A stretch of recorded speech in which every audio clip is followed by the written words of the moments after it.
11 anos a fazer as perguntas certas. O Observador está a comemorar o seu 11º aniversário e queremos partilhá-lo consigo. Junte-se a nós e desfrute de todos os conteúdos por apenas 39,90€.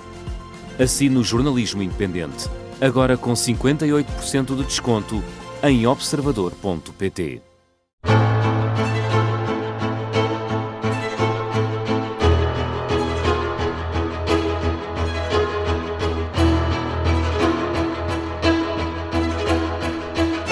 Está no ar o 5 Continentes, nova viagem na Rádio Observador pela atualidade internacional. Comigo, João Costa e Silva. Esta semana também se junta a mim o jornalista Miguel Cordeiro. Olá, Miguel. Olá. E, como sempre, o nosso guia nesta viagem pelo globo é o historiador Bruno Cardoso Reis. Bruno, seja muito bem-vindo. Bem-vindo.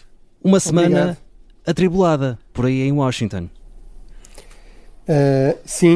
Realmente houve este ataque em frente, enfim, ao Museu Judaico aqui da capital e, portanto, realmente foi...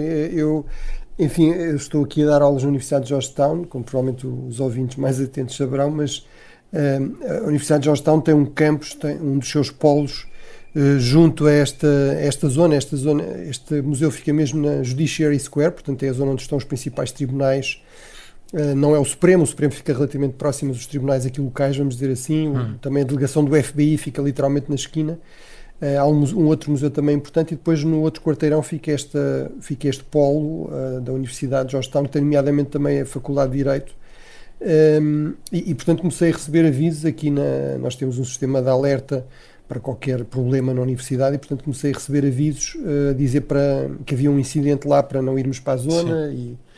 Enfim, depois a dizer que o suspeito já tinha sido capturado, mas portanto foi realmente um susto, enfim, para as pessoas que estavam na zona. Nós estávamos distantes e obviamente não fomos para lá, mas é mais um exemplo de como temos cada vez mais violência política nos Estados Unidos. Sim. E cada vez mais episódios de antissemitismo. Nós já vamos falar um bocadinho melhor sobre esse incidente, fica prometido ainda neste programa, vamos falar sobre esse tema, mas para começar vamos falar novamente de Donald Trump, que está continuamente em destaque. O Presidente dos Estados Unidos da América anuncia que quer avançar com a imposição de uma tarifa alfandegária de 50% sobre todos os produtos provenientes da União Europeia. Diz também que isto deve ter efeito já a partir de 1 de junho, muito em breve, daqui a uma semana. Isto foi publicado na Truth Social, de Donald Trump, e como justificação o Presidente dos Estados Unidos fala numa relação comercial profundamente desequilibrada e muito difícil com o Bloco Europeu. Bruno, é desta que avançam mesmo as tarifas ou estamos perante mais uma jogada negocial de Donald Trump? Nunca sabemos, mas isto confirma aquilo que discutimos aqui, penso que foi a semana passada, que é, no fundo, esta questão: será que a guerra comercial global estava agora numa fase de pausa, de tréguas, será que estava ultrapassada, que a economia americana podia recuperar, estabilizar? E a minha resposta foi que a única certeza com Donald Trump é a incerteza permanente e, portanto, todas estas mudanças, inclusive em relação à China, não é? Portanto, começou por ser o grande alvo, agora a seguir, agora afinal já voltamos praticamente ao ponto de partida. Aqui o que me parece que isto sinaliza é que, até para compensar no fundo esta derrota na China, em que ficou bastante evidente que no fundo quem teve uma entrada de leão e uma saída de sendeiro foi Donald Trump, não é? Que basicamente foi forçado a recuar nas tarifas com que tinha avançado. No fundo, agora o principal alvo será a União Europeia. Em termos económicos, em termos comerciais, é outra grande relação dos Estados Unidos, e à partida Donald Trump terá a percepção, vamos ver se está certo ou errado, é possível que esteja certo, de que é um alvo mais fácil, ou seja, muito mais dividido, até pela sua própria natureza, de não ser um Estado. Temos 27 Estados-membros, embora legalmente na área do comércio externo quem tem, de facto, poder delegado é a União Europeia para negociar, porque somos um mercado único, integrado e, portanto, só assim é que poderia funcionar, mas obviamente sabemos que os Estados fazem também a sua pressão, têm um papel aqui condicionando a ação da Comissão Europeia, que tem de facto esta delegação, digamos, de poder, mas, e portanto, provavelmente Donald Trump está a apostar que os europeus se vão assustar e vão acabar por ceder. A postura da União Europeia tem sido, também já falámos aqui várias vezes disso, provavelmente alimenta esta percepção, ou seja, a percepção de que a União Europeia é fraca, é temerosa. Não houve retaliações da União Europeia em relação às tarifas que já foram implementadas. Estão anunciadas retaliações para o caso de haver um agravamento na situação. Vamos ver se a União Europeia tem a coragem de responder a isto, dizendo que a 1 de junho, se estas entrarem em vigor, as de retaliação entram em vigor.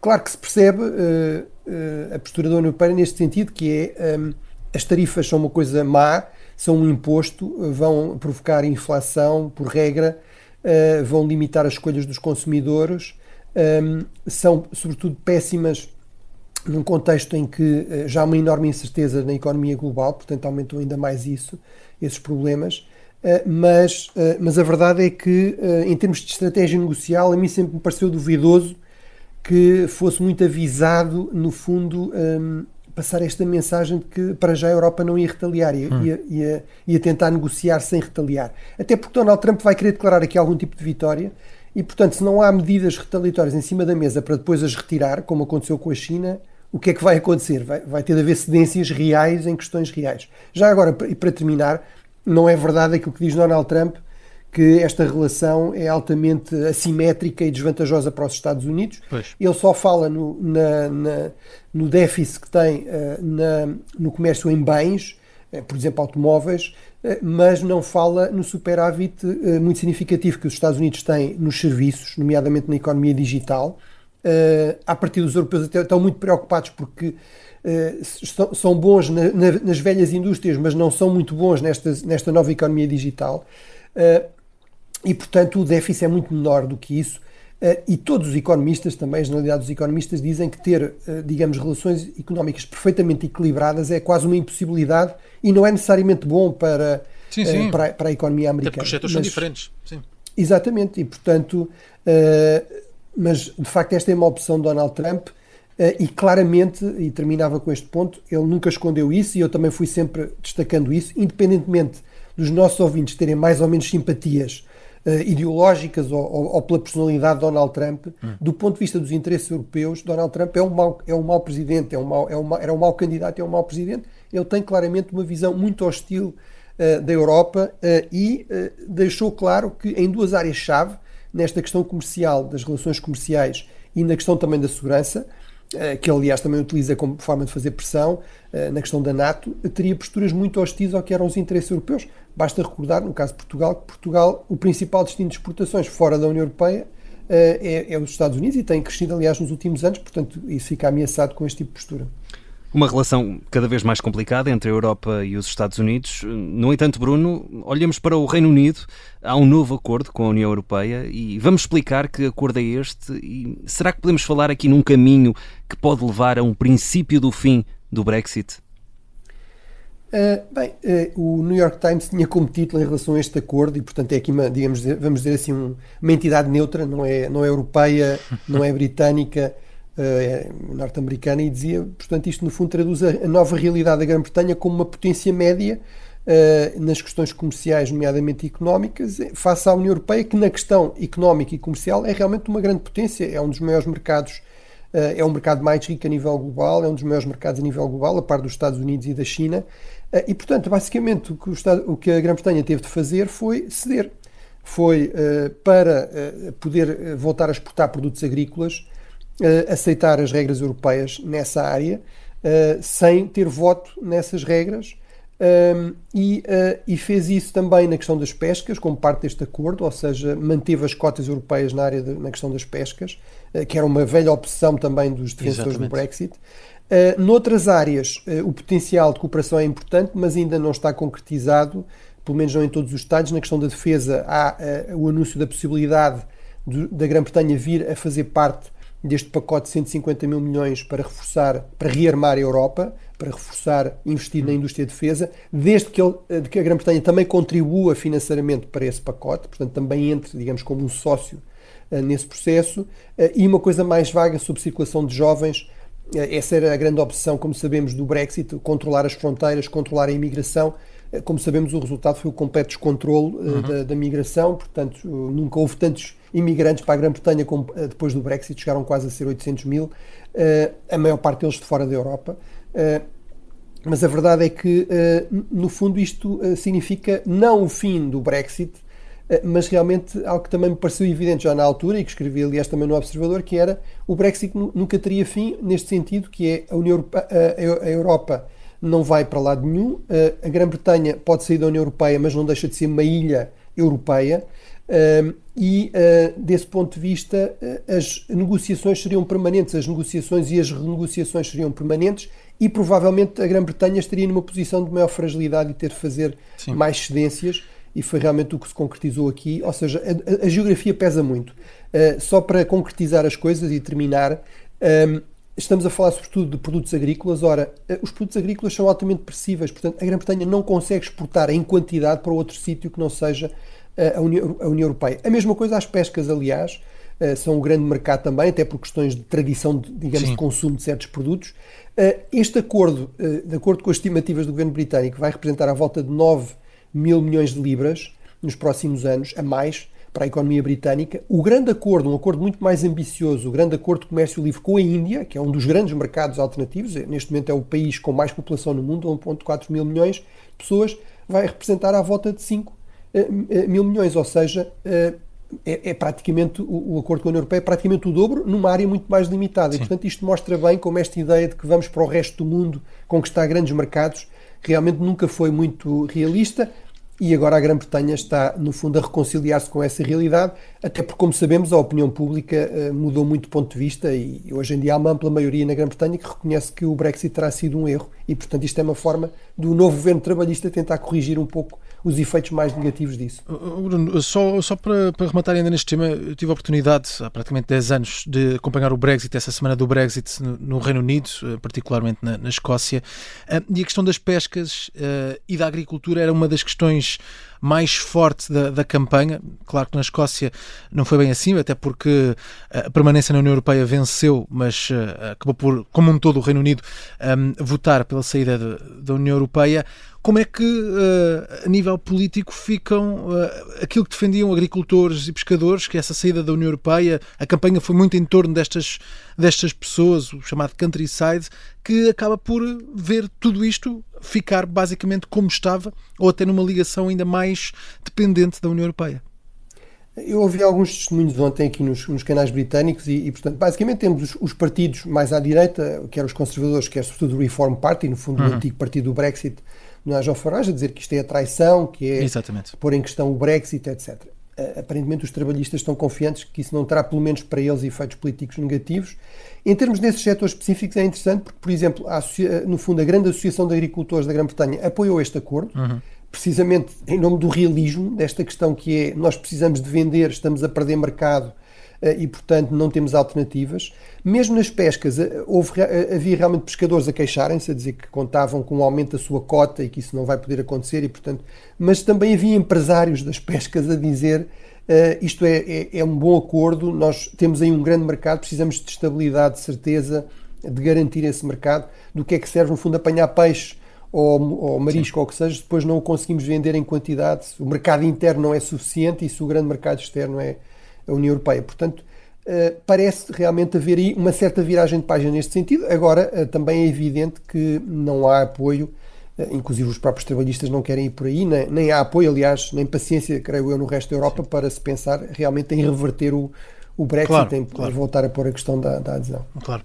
Bem, vamos falar aqui um bocadinho de Portugal. De facto não é comum neste programa, mas esta semana queremos aqui falar das eleições legislativas portuguesas e como é que foram vistas no estrangeiro, sendo que também no fim de semana passado houve eleições presidenciais na Roménia e na Polónia. Bruno, que leitura é que foi feita dos resultados portugueses em todo este contexto? Bem, recordar só aos nossos ouvintes que estarão mais cientes dos resultados em Portugal. Na Roménia, realmente venceu o candidato presidencial, digamos, do centro-direita e não da direita mais radical, populista, trumpista, pró-Putin, inclusive em certos aspectos, muito anti-União Europeia. E, portanto, desse ponto de vista, no fundo, não se confirmou esta ideia de uma espécie de vaga radical, de viragem radical. A Roménia é um país muito importante, tem quase 20 milhões de habitantes, tem algum peso no Conselho Europeu, é vizinho da Ucrânia. Na Polónia tivemos a primeira volta, portanto passaram os dois candidatos que se esperava que passassem, Aí as coisas estão menos claras, eventualmente se ganhará o candidato mais também do centro-direita, se de uma direita um pouco mais radical. Agora, esses dois casos em si mesmos já mostram este aspecto fundamental que Portugal confirma, e portanto foi muito essa a leitura, o destaque, e houve realmente destaque para isso nas primeiras páginas dos principais jornais internacionais, do Financial Times, referências aqui na imprensa americana de referência, o New York Times, etc., esta ideia de, no fundo, uma viragem à direita, a continuação de uma viragem à direita na Europa. Nós estamos a falar de uma série de países em que realmente a direita, inclusive a direita mais radical, está em primeiro lugar. Estamos a falar da Itália, da Holanda, onde está no governo, da Áustria, onde não está no governo, mas realmente foi o partido mais votado. Criou-se uma grande coligação para impedir que chegasse ao governo. De uma série de outros países onde está em segundo ou terceiro lugar, países como a Alemanha, como a Suécia, como a Finlândia, enfim, outros países onde está no poder, obviamente a Hungria é outro exemplo disso, e portanto, e no caso de Portugal, obviamente é um marco histórico, ou seja, pela primeira vez desde 1974, o centro-direita, a direita mais radical, mais populista, até com declarada hostilidade ao regime tal como ele existe, controla à volta de 2/3 do Parlamento, ou seja, pode potencialmente até alterar a Constituição, e portanto isso tem implicações realmente mais amplas que vão para além de Portugal. Enfim, as implicações para Portugal deixarei para outros debates, mas no fundo aqui o grande ponto é isto cria dificuldades de governabilidade interna.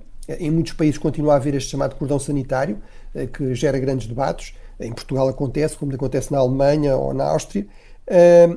Portanto, cria problemas de governabilidade interna, pode também dificultar a governabilidade ao nível da União Europeia, ou seja, no fundo, criar mais dificuldades de chegar a compromissos, a consensos amplos, que é o que é preciso para se avançar em termos de uma agenda europeia que exige uma maioria qualificada no contexto dos 27. Nem sempre exige unanimidade, cada vez menos exige unanimidade, mas exige uma maioria ampla de países e de população também, e portanto isso realmente no fundo aumenta eventualmente o risco geopolítico associado à Europa, aumenta a possibilidade também de adversários da Europa, como Putin, por exemplo, ou mesmo Donald Trump, cada vez mais no fundo procurarem explorar também estas divisões para enfraquecer a Europa e tornar mais difícil uma posição forte da Europa.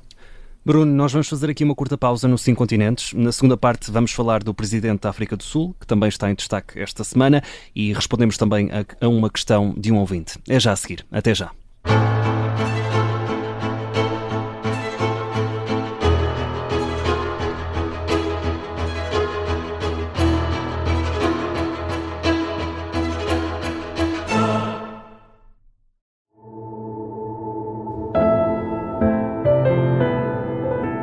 O Zé faz 25.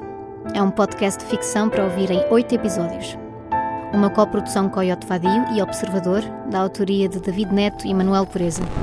Está a dizer-me então que sou suspeita? Não, nesta fase nós estamos a entrevistar todas as pessoas presentes na festa. Então eu fico à espera que o encontrem. Vivo ou não.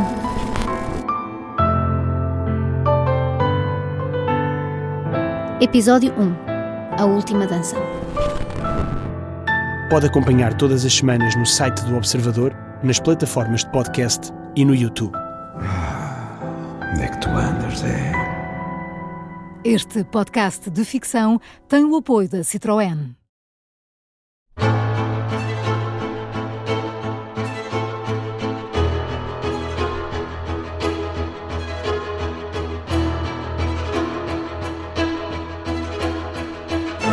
Segunda parte do 5 Continentes, aqui na Rádio Observador. Passamos em revista a atualidade internacional com a análise do Bruno Cardoso Reis e Miguel Cordeiro. Vamos seguir com os conflitos que mais têm marcado o espaço mediático. Até porque nos últimos tempos voltou-se a falar muito das verdadeiras origens e causas da guerra no Médio Oriente, em Gaza e também na Ucrânia. Aliás, o próprio Putin falou nisto.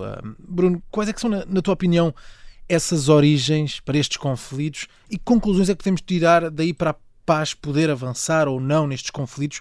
Eu pergunto isto até porque o próprio Donald Trump, depois de prometer acabar com essas guerras em 24 horas, parece que agora reconhece que não vai ser assim tão simples e não sabemos sequer se os Estados Unidos da América vão participar ou não nas negociações.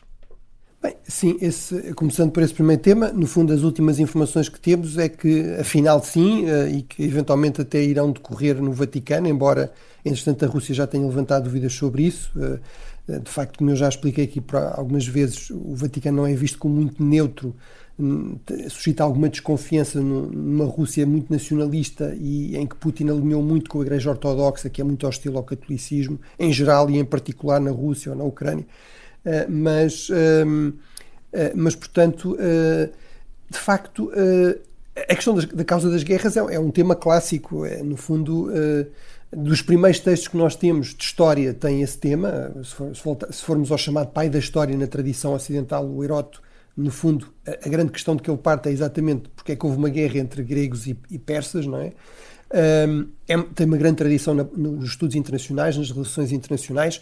Nós costumamos dizer que, no fundo, a disciplina das relações internacionais nasce a partir do final da Primeira Guerra Mundial, muito em torno desta questão, de procurar responder a esta questão: porque é que existiu uma grande guerra, porque é que existiu a Primeira Grande Guerra Mundial e como é que nós voltamos a evitar isto, que haja milhões e milhões de mortos numa guerra deste tipo.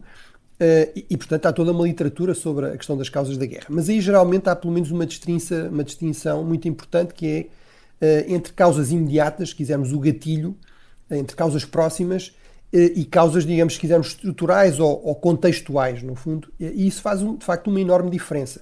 Ou seja, realmente pode-se perguntar qual é a causa, é legítimo, sobretudo em termos de análise, perguntar qual é a causa do conflito em Gaza ou do conflito na Ucrânia, e isso não tem de implicar nenhuma simpatia por um lado ou por outro, como também é legítimo perguntar quais são as causas, e existem livros sobre isso, quais são as causas da Segunda Guerra Mundial. Agora, e dando aqui o exemplo da Segunda Guerra Mundial, para depois partir para os outros, para se partir de um exemplo, digamos, mais neutro. Bem, na Segunda Guerra Mundial, a Segunda Guerra Mundial não existe apenas por causa do Hitler e do nazismo, ou do imperialismo japonês. O Japão, a Alemanha, vários outros países estavam muito insatisfeitos com os termos da paz de Versalhes, a paz que pôs fim à Primeira Guerra Mundial, que consideravam injusta para os seus países. Havia muitos alemães que realmente defendiam essa revisão do chamado Tratado de Versalhes. Agora, a causa imediata da Segunda Guerra Mundial é bastante evidente, que é Hitler estava determinado a uma guerra de expansão imperial, a uma guerra de extermínio, não estava disponível de boa fé a chegar a qualquer tipo de compromisso, ao contrário de outros líderes alemães.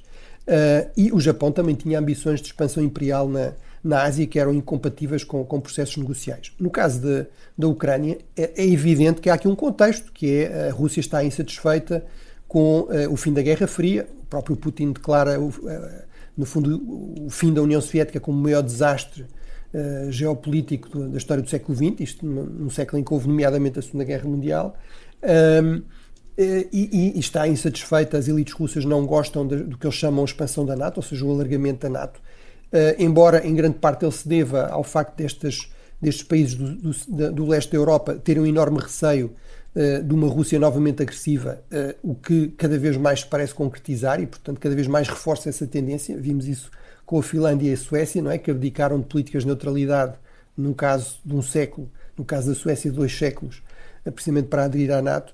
Mas a causa imediata é também bastante evidente, ou seja, Putin de facto tinha ambições expansionistas imperiais de controle da Ucrânia, de ocupação, de anexação de território, de acabar de facto com a independência ucraniana, de a transformar num satélite. Foi isso que levou à guerra. A Rússia alegou um suposto genocídio no Donbass.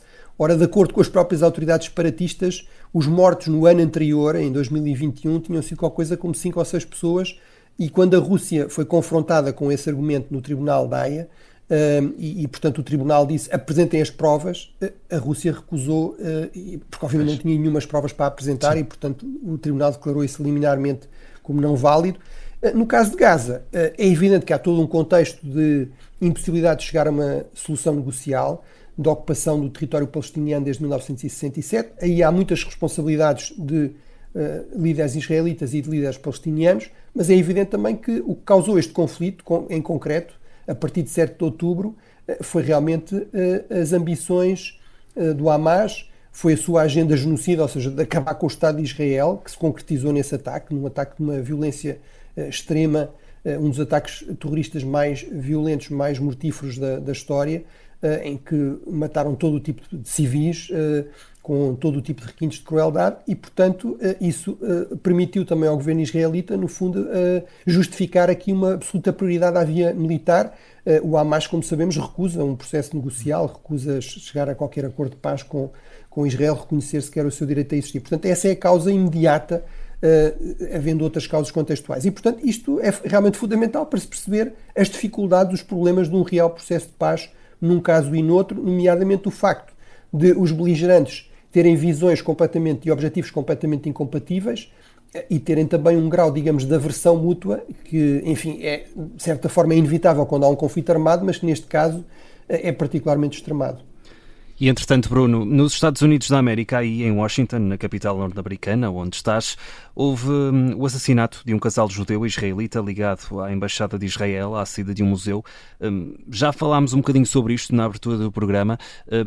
Queremos te perguntar se podemos falar aqui de um ato de terrorismo ligado ao conflito no Médio Oriente. É uma das questões que tem sido muito apontada ao longo da semana. Sim, acho que as duas coisas são verdade, ou seja, parece-me ser claramente um ato de terrorismo, pelo que já sabemos, ou seja, no fundo, aqui a pessoa que levou a cabo este ataque terrorista declarou, digamos, uma motivação política, disse que a intifada é a solução, gritou pela libertação da Palestina e disse que tinha feito aquilo pela Palestina. Obviamente podemos desde logo começar com esta contradição extraordinária, que é as mesmas pessoas que dizem que não se pode matar civis desarmados na Palestina aparentemente acham que se pode matar civis desarmados na capital norte-americana para defender a Palestina. Mas, portanto, a definição do terrorismo é basicamente essa, no fundo um ato de violência contra civis desarmados com uma justificação política, com uma argumentação política. Isto não quer dizer que seja um ato, digamos, planeado por uma organização mais ampla. As informações que também temos para já apontam para um ato isolado, mas obviamente há aqui um contexto, lá está, de radicalização, de crescimento de ataques antissemitas a nível global e a nível também dos Estados Unidos. Eu estive aqui a rever os números, de acordo com o FBI, esses atos chamado crime de ódio racial, neste caso antissemita, antijudaico, aumentaram 63% no último ano, e há também um crescimento do antissemitismo a nível global, de acordo com dados da Anti-Defamation League, que é aqui uma organização não governamental também que trata destas questões nos Estados Unidos. À volta de 46% da população mundial tem preconceitos antissemitas, antijudaicos.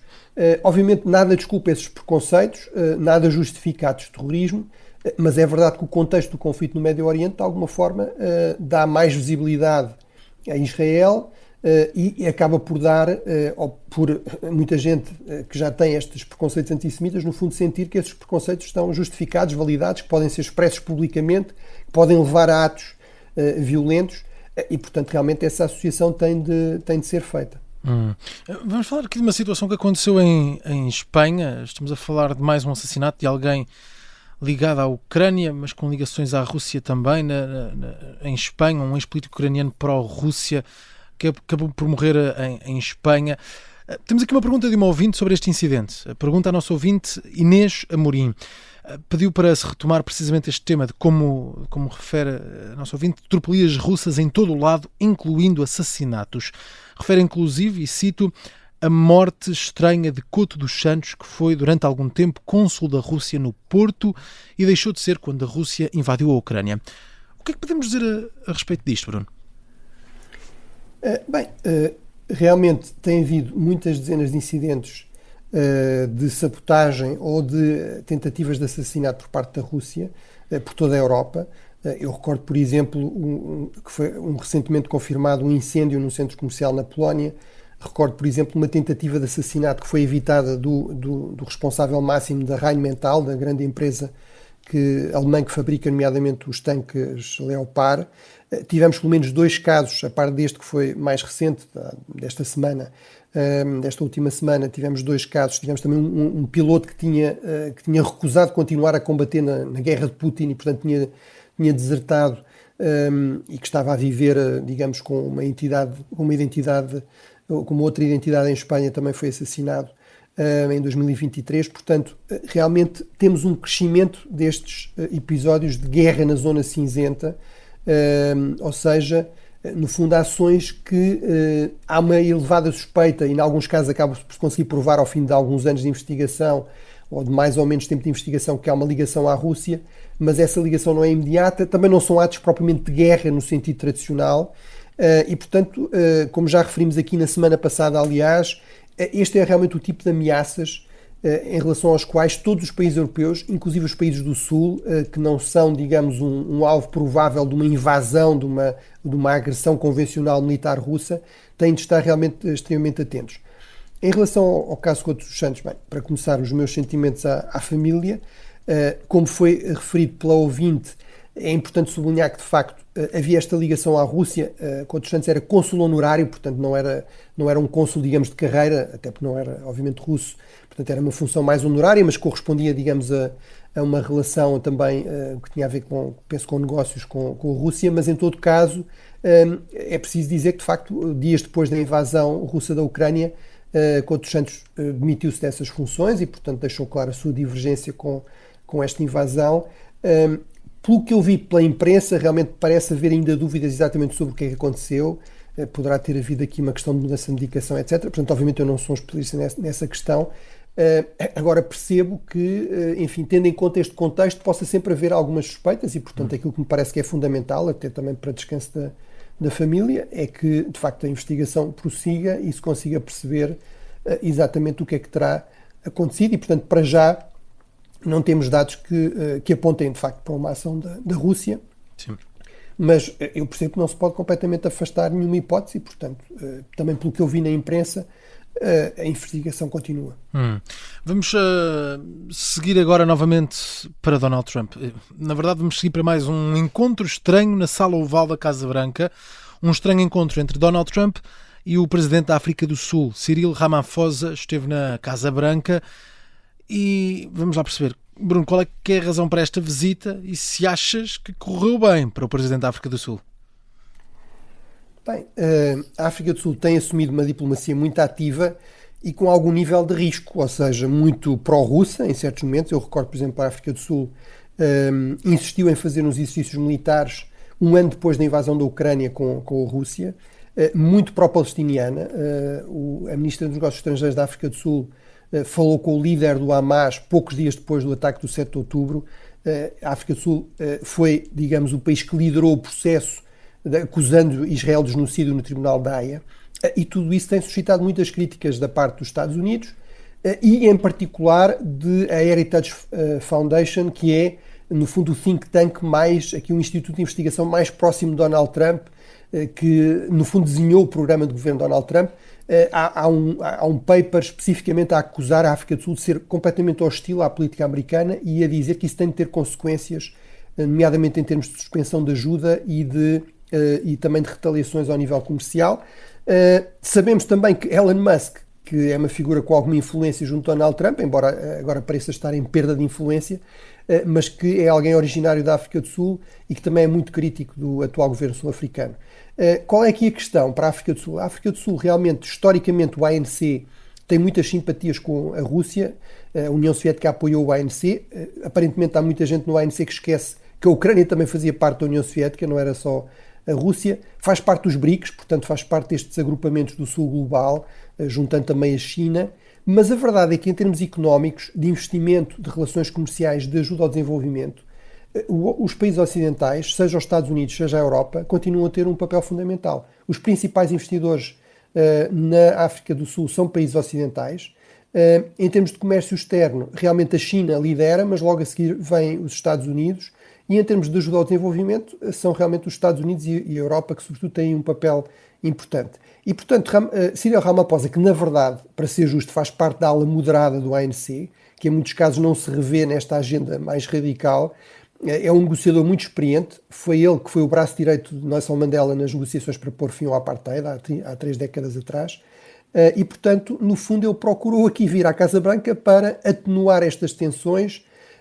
Como sabemos, como resultado, enfim, de todas estas pressões, Donald Trump basicamente impôs tarifas pesadas à África do Sul, como aliás a generalidade dos países, mas sobretudo acabou com os programas de ajuda e criou até um programa, digamos, de refugiados para sul-africanos brancos, Boers, com este argumento de que eles estão a ser vítimas de genocídio. E, portanto, também o que Ramaphosa procurou explicar com muita calma foi que não havia genocídio na África do Sul, isso não era um objetivo do governo.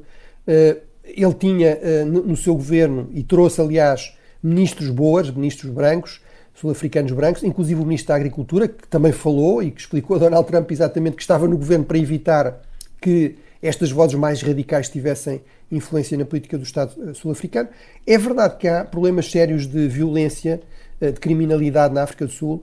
Diga-se, o grupo branco mais vulnerável a essa criminalidade até são os sul-africanos de origem portuguesa, porque têm muitas vezes comércios em zonas vulneráveis, menos seguras, mas de facto não faz sentido dizer que haja aqui uma política deliberada de ataque aos sul-africanos brancos. Como também explicou Cyril Ramaphosa, a maior parte das vítimas desta violência são sul-africanos negros, em zonas pobres, onde não há segurança. Agora, vamos ver, eu penso que correu o melhor que era possível. Ramaphosa realmente é um diplomata muito experiente, evitou entrar em choque direto com Donald Trump. Vamos ver se isto foi suficiente para atenuar os piores efeitos deste choque, porque a verdade é que a África do Sul, como muitos outros países, podem não gostar de Donald Trump, podem não gostar do que ele diz, e em muitos casos o que ele diz ser falso, mas a verdade é que ele é o presidente da maior economia mundial, de uma grande potência militar, e portanto é alguém com quem tem de se procurar muitas vezes negociar, lidar, mesmo que não se goste. Bruno, vamos ainda falar da Alemanha, já a seguir ainda vamos ter as recomendações da semana, já lá vamos. Sobre a Alemanha, Bruno, esta semana concretizou-se aquela que é considerada a primeira presença militar permanente alemã desde a Segunda Guerra Mundial. Qual é que é o significado disto? Bem, já agora aqui uma nota curiosa, que é, na verdade, pode-se eventualmente questionar se é exatamente assim.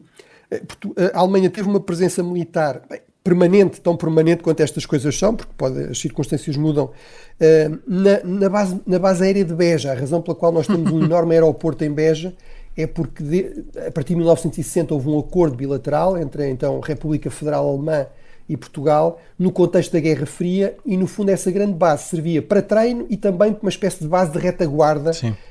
As bases aéreas alemãs seriam muito vulneráveis a ataque no caso de um conflito com o Bloco Soviético e, portanto, permitindo retirar, no fundo, mantendo-se ainda na Europa, mas o mais afastado possível dos mísseis soviéticos. Mas é verdade que a partir do que estava previsto, era à volta de 1.500 militares alemães, aqui estamos a falar de 4.500, e depois o que acabou por se concretizar foi até menos do que isso, e em todo caso não tinha de facto a mesma visibilidade, a mesma importância em termos geoestratégicos. É apresentado, penso que justamente, como uma viragem de página importante. É preciso recordar que até aos anos 90 e fora do contexto NATO, a Alemanha não estava autorizada a enviar tropas para o exterior, por causa obviamente dos tabus da herança da Segunda Guerra Mundial, e portanto aqui temos realmente uma brigada blindada permanente na Lituânia, e o objetivo é basicamente passar esta mensagem que os países bálticos não serão abandonados ao expansionismo russo, que mesmo que haja uma retirada parcial, espera-se, ou total das forças norte-americanas, continuará a haver tropas estrangeiras nesta região que funcionem um pouco como dissuasão por tripwire, ou seja, no fundo a ideia de que se os russos atacarem os países bálticos, irão provocar baixas não só entre lituanos, mas também entre alemães e, portanto, quase que obrigar o resto da Europa também a reagir a esse ataque. Muito bem. Estamos a chegar ao final, mas ainda temos aqui algum tempo. Vamos fechar com as recomendações desta semana. O que é que tens para recomendar, Bruno? Bem, inspirado, aliás, na pergunta da nossa ouvinte, um pouco, um novo livro do correspondente do Guardian na Europa Central, o Sean Walker, chama-se The Illegals. Para quem gosta de televisão, há aqui uma série, os The Americans, não é? No fundo, que era um casal de ilegais, ou seja, de agentes soviéticos altamente infiltrados, portanto, que viviam como pessoas normais na sociedade americana e que só seriam ativados para certas questões. Há, de facto, um longo histórico, desde a fundação da União Soviética, destas pessoas que, no fundo, não eram o que pareciam, ou seja, assumiam outra identidade durante décadas, às vezes, outra nacionalidade. O caso mais famoso, que é detalhado aqui no livro, é do Teodoro Castro, que convenceu toda a gente que era porto-ricano, apesar de ser o russo soviético. Acabou embaixador da Costa Rica no Vaticano e na Itália, nos anos 50, e chegou a estar indicado por Stalin para assassinar o líder da Jugoslávia, Tito. Isso só acabou por não acontecer porque, entretanto, Stalin morreu, mas realmente é um exemplo extremo de até onde é que vai esta estratégia, digamos, de agentes clandestinos soviéticos. Os russos estão agora a retomar isso. Surgiram notícias recentes, por exemplo, de uma série de agentes com identidade brasileira, mas que na verdade eram agentes russos. Isto parece o Misterioso Engenheiro Jardim, o podcast exatamente, podcast para o Observador, mas em modo russo. Uma boa recomendação, exatamente. E fizemos aqui 2 recomendações numa só. É isso mesmo. Bruno, a viagem pelos 5 continentes está feita. Se tiver alguma dúvida, já sabe, envie as suas perguntas através do endereço. Qual é, Miguel? ouvinte@observador.pt. Exato. Faça como a nossa ouvinte Inês Amorim, que este episódio esteve aqui presente com a pergunta que nos enviou ao longo da semana. O Bruno Cardoso Reis está de regresso para a semana, precisamente, com mais um 5 continentes. Bruno, um grande abraço daqui até aos Estados Unidos. Obrigado e um bom fim de semana. Até para a semana.